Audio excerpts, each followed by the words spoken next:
Hello दोस्तों, नमस्कार। Welcome to our channel SST with Sneha. British साम्राज्यवादी नीतियों में सबसे पहले हमने घेरी की नीति पढ़ा था, जो वॉरेन हेस्टिंग्स ने स्टार्ट किया था, और उसके बाद से हमने लॉर्ड वेलेस्ली की सहायक संधि पढ़ा था।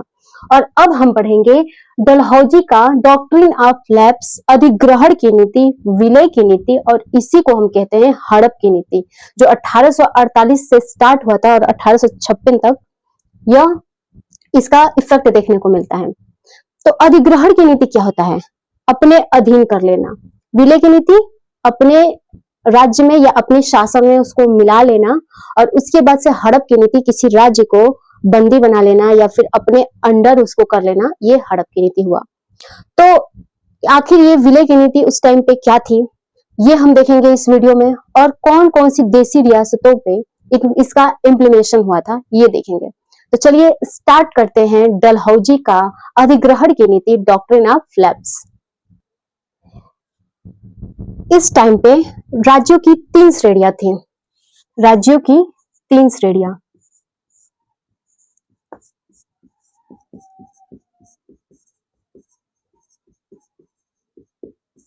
पहला क्या था? यह था कंपनी द्वारा निर्मित राज्य।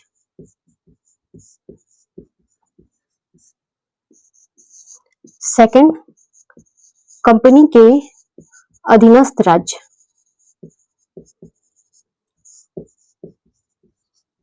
और थर्ड क्या है? स्वतंत्र राज्य। अब इन तीनों का सबसे पहले हम मतलब देख लेते हैं, और उसके बाद से ये देखेंगे कि आखिर ये इंपॉर्टेंट क्यों है। अब इन तीनों टर्म्स को समझने के लिए एक हम डायग्राम बना लेते हैं। जैसे मान लीजिए ये उस टाइम पे कई सारे गांव हैं, गांव बोल लो, देशी रियासत बोल लो, कुछ भी। अब ये क्या है कि यहाँ पे ये एक खाली जमीन है। यहाँ पे कंपनी ने क्या किया, ब्रिटिश साम्राज्य ने क्या किया, एक गांव, एक घर, मतलब जैसे यहाँ पे गांव स्थापित कर दिया। तो ये ब्रिटिश के हेल्प से बना हुआ ये गांव है, ये एक राज्य है जो ब्रिटिश ने स्थापित किया है। और ये जो है, ये ऑलरेडी एक यहाँ पे गांव बसा हुआ है, लेकिन ब्रिटिश क्या करता है कि इसे जीत कर अपने अधीन कर लेता है। और ये जो है, ये ब्रिटिश से एकदम मुक्त है, मतलब कि ये स्वतंत्र राज्य है। इसका प्रभाव ब्रिटिशों का प्रभाव इस क्षेत्र में दिखाई नहीं देता है। तो जो कंपनी द्वारा निर्मित राज्य है, अब मान लीजिए मैं ही यहाँ पे स्थापित सब कुछ कर रही हूँ, तो जैसे मैं बोलूंगी वैसे ये करेगा। इसका मतलब कि जो ये अधिग्रहण की नीति थी, इसमें ये था कि ये गोद लेने की प्रथा, अभी इसको बताऊंगी। गोद की प्रथा यहाँ पे पूर्णतः बैन था, मतलब कि एकदम इसकी मनाही थी कि नहीं, यहाँ पे कुछ गोद नहीं ले सकते आप। सेकंड क्या है? कंपनी के अधीनस्थ राज्य, मतलब कि ये तो जीत के कंपनी अपने अधीन किया है, तो इसका क्या मतलब है कि आप गोद ले सकते हैं, लेकिन तभी ले सकते हैं जब आप हमसे सलाह करें और हम आपको बोले कि हाँ आप गोद ले लीजिए। तो ये इसका क्या था कि मतलब कि पहले देख लेते हैं कि गोद क्या है। तो देखिए, इसका मतलब ये हुआ कि अगर हमारा कोई वंश नहीं है, हमारा कोई बेबी नहीं है, तो हम क्या करेंगे, किसी के दूसरे के बच्चे को अडॉप्ट कर लेंगे अपना उत्तराधिकार चलाने के लिए, अपने वंश को आगे बढ़ाने के लिए, उसको राजा बनाने के लिए। तो क्या था कि जिस राजा रानी के कोई बच्चे नहीं थे, तो वो क्या करता था कि किसी दूसरे बच्चे को अडॉप्ट करके उससे सारी शिक्षाएं देता था, अपना अपना उत्तराधिकार उसको घोषित करता था, उसको राजा बनाता था। तो वही था कि जो कंपनी द्वारा निर्मित राज्य थे, उस टाइम पे गोद की प्रथा वहां पर बैन था, मतलब कि आप किसी बच्चे को वहां पे गोद नहीं ले सकते, एकदम नहीं। लेकिन ये जो कंपनी के अधीनस्थ राज्य था, तो यहाँ पे था कि आप हमसे कंपनी से पूछ के आप गोद ले सकते हैं, उत्तराधिकार आप घोषित कर सकते हैं, लेकिन हमसे पूछ के, मतलब यहाँ पे क्या था, एडवाइस लेके। और स्वतंत्र राज्य मतलब इसको किसी को पूछने की जरूरत नहीं थी, हम कंपनी का कोई एडवाइस का जरूरत नहीं था, ये अपने आप में स्वतंत्र राज्य थे। तो चलिए अब हम देख लेते हैं कि कौन कौन सी देशी रियासतें थी जिसपे अधिग्रहण की नीति लागू हुआ था, क्योंकि ये बहुत ही ज्यादा इंपॉर्टेंट है। इसके आगे मैं आपको दिखाऊंगी कि अभी फिलहाल में जीआईसी लेक्चरर हिस्ट्री का एग्जाम हुआ था, और उसमें इसका क्वेश्चन बना था, तो मैं आपको एकदम पेपर सहित मैं आपको दिखाऊंगी। सतारा, जैतपुर, संभलपुर, बघाट, उदयपुर, झांसी, नागपुर, अवध। ये वे देशी रियासतें हैं जिन पे अधिग्रहण की नीति लागू हुआ था। तो पहला क्या है? सतारा, दूसरा क्या है? जयपुर, तीसरा क्या है? संबलपुर, चौथा बघाट, फिर उदयपुर, फिर झांसी, उसके बाद से नागपुर और अवध।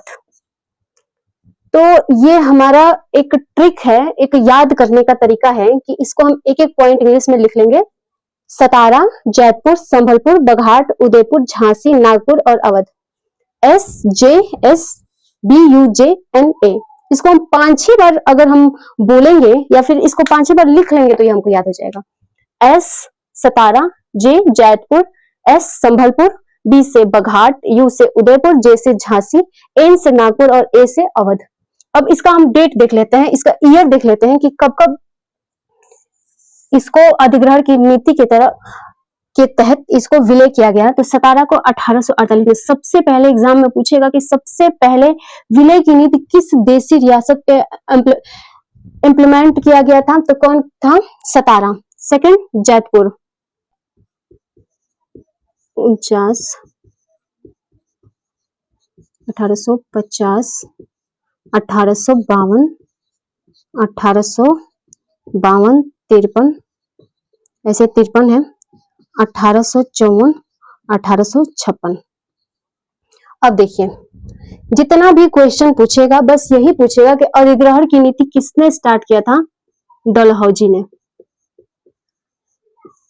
1848 से 1856, 1848 से 1856।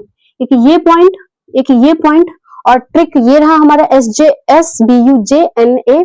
और उसके बाद से ये सबसे पहले पूछता है क्वेश्चन की डॉक्ट्रिन ऑफ लैप्स जो विलय की नीति है वो सबसे पहले कहाँ इसका इम्प्लीमेशन हुआ था? तो सतारा में 1848 को इसके तहत इसमें मिला लिया गया था। Second Jaipur, third Sambalpur, fourth Baghat 1850 में, उदयपुर 1852, झांसी 1853। 1852-53 हम बोल देते हैं लेकिन ये ऑप्शन वगैरह में 1853 देता है। नागपुर 1854 और अवध 1856। इसको तो आप जानते हैं कि कुशासन के आरोप में इसको मिलाया गया था। अब देखिए अब ये क्वेश्चन एक यूपीजीआईसी लेक्चरर का एग्जाम था हिस्ट्री का, इधर ही। तो इसमें क्वेश्चन क्या आया था? तो ये बघाट को लिया था, उदयपुर को लिया था, झांसी को लिया था और सतारा को लिया था। ये 4 लिया था एक साइड और इसके ईयर एक साइड रखा था और उसके मिलान करने के लिए पूछ दिया था। जैसे में देखिए ये